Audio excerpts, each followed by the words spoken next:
Here's what my nose looks like without contour. Contouring your nose should not be intimidating. This is going to be your quintessential guide to contouring your nose like a pro. Welcome to Contouring 101 with Hrush. You've sounded off down below in the comments, and just to prove that I read them and I respond and I listen to you guys, I'm going to teach you how to contour your nose with all the bells and whistles. Get your pen and paper ready. Class is in session. There's a couple of school supplies you'll be needing for this. I'm going to opt for a multitasking eye brush from KOSAS.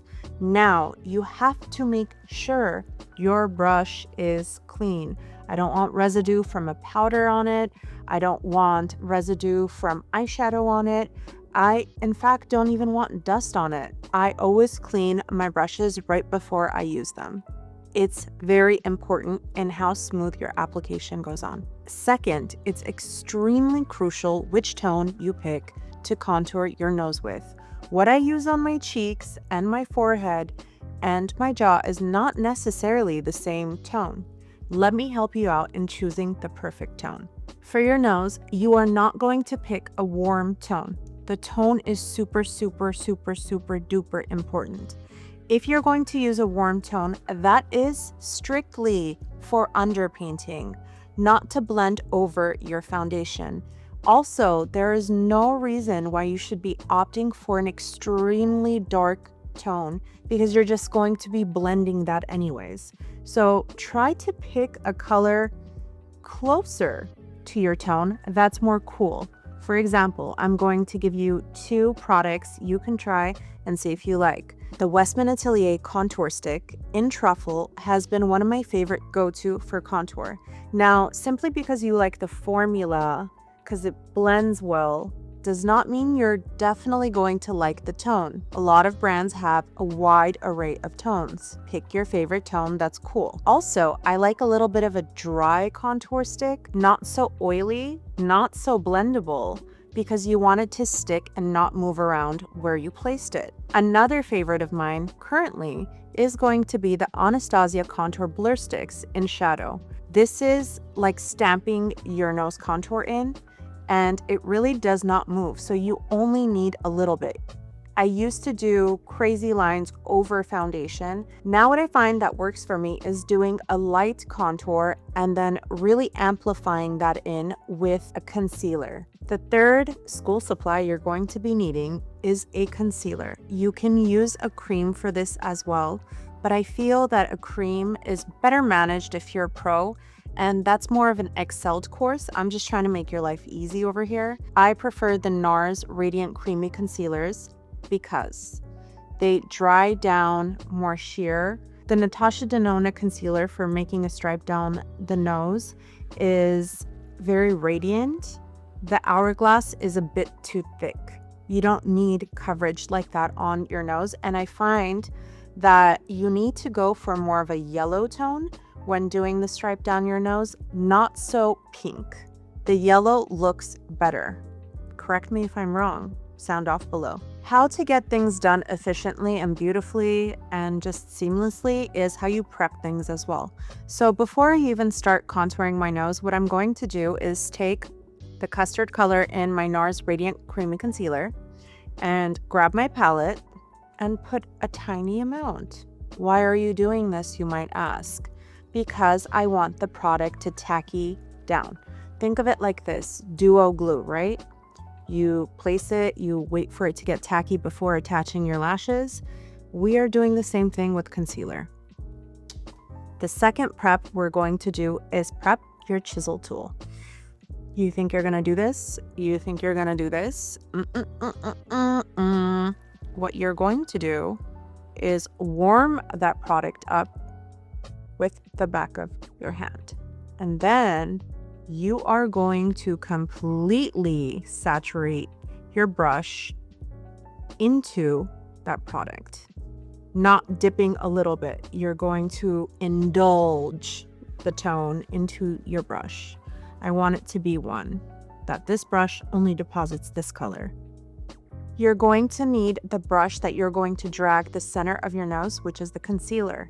Now, I find it extremely easy to navigate with an eye detailer brush that's sharp because it's not going to go anywhere else. Sometimes when I teach it with using a flat concealer brush, when they turn it around sideways, the bristles do split apart and it creates a thicker center. So an eye detailer brush is going to help you out immensely.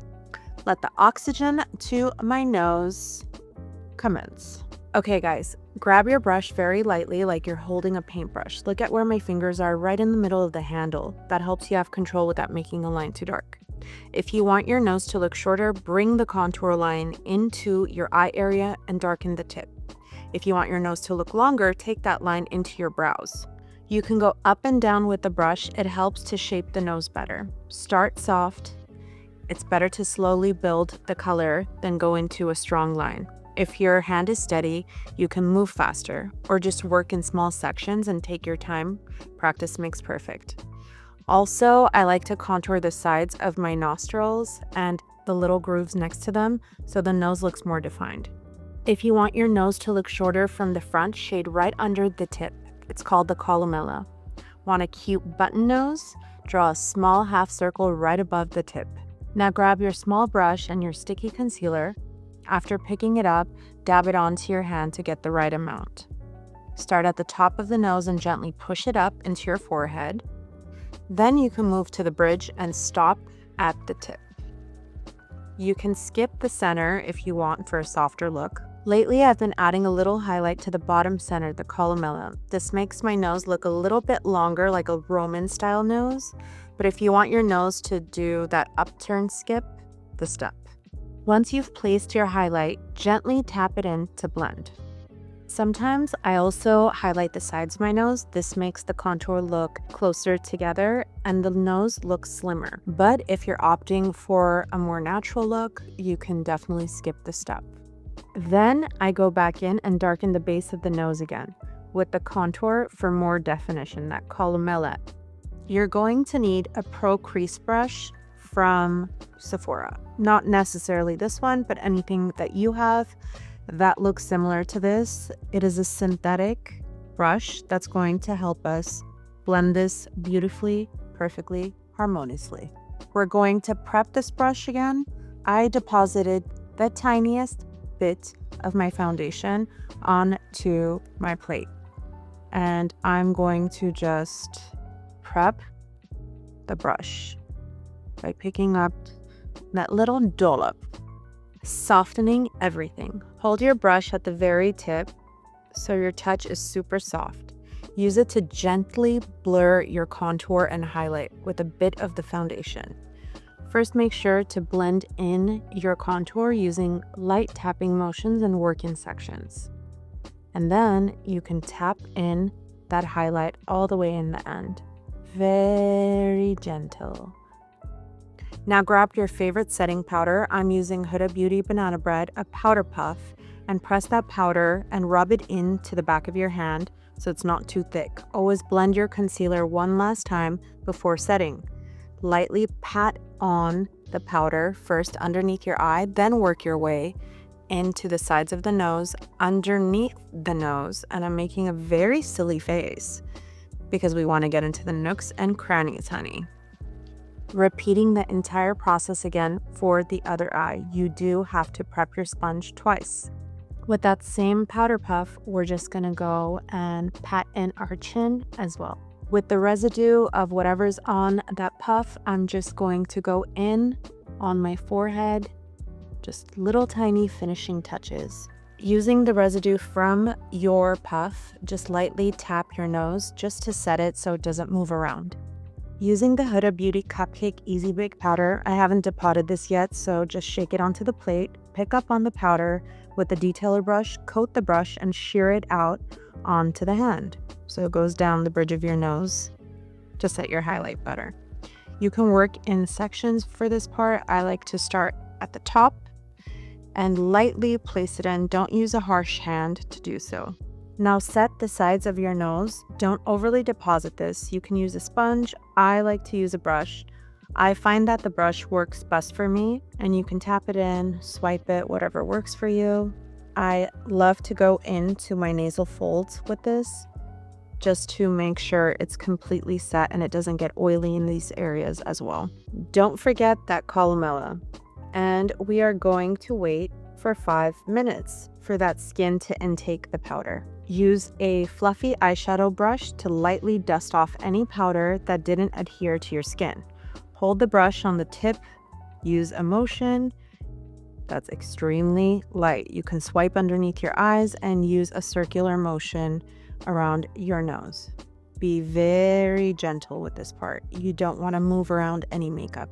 Now you can stamp that center line that's lighter with a matte powder, but I personally like to opt for a little bit of a razzle dazzle, if you feel me. I like a little bit of shine. Using that same precision brush, I cleaned it every single time, anytime it double dips on products, picking up on the Dior Nude Air Luminizer and the Tone 1. Lightly stroke it onto the tip of your nose for a more lifted appeal. Think of a button nose. Then you can move on to the upper part of the bridge of your nose. You can do this in sections or do one stripe. I like to do sections. Look at that shine, honey. Also, I love to highlight my philtrum and Cupid's bow. And don't forget to pop that columella. Now you've placed a lot of powder onto your nose. This is how you're going to break it down and to really make it all look natural. I take the Rare Beauty 4-in-1, spritz it onto the back of my sponge. I don't want it to be too wet. Now I go and I place it right in the center of my nose, just one tap, and it makes it look like real skin all over again. Here's what my nose looks like without contour. This is what your nose should look like with all the hacks that I provided. Sound off below if you like this method and if you have a better method that you'd like me to try. I've realized half of you are not subscribed to my channel. It really helps me out a bunch, and it helps me create more content like this if you do subscribe. Please. Thank you guys so much for watching. I'm actually going to be making this into a series called Contour 101. Which part of my face would you like to see broken down into these steps?